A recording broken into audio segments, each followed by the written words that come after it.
I still have a dream.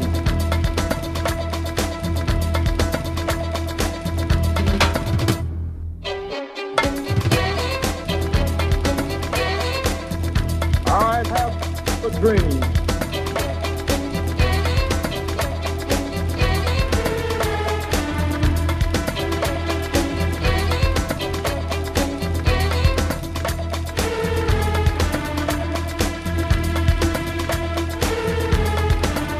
Nuestros dos problemas principales son el imperialismo y el imperialismo.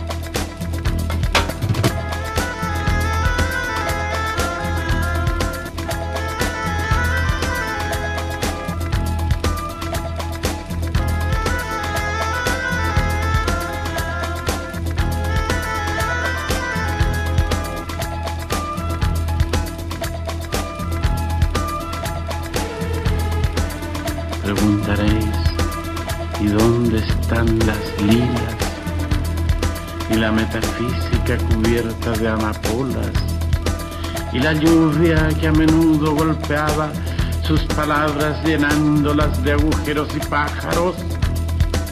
Os voy a contar todo lo que me pasa.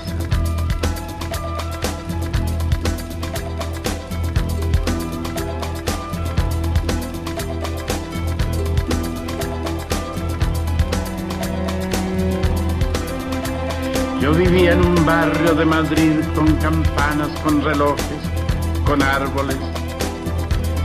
De allí se veía el rostro seco de Castilla como un océano de cuero. Mi casa era llamada la casa de las flores porque por todas partes estallaban geranios. Era una bella casa con perros y chiquillos.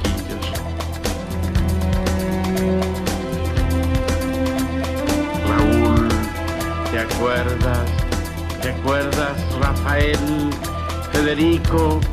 ¿Te acuerdas debajo de la tierra? ¿Te acuerdas de mi casa con balcones en donde la luz de junio ahogaba flores en tu boca?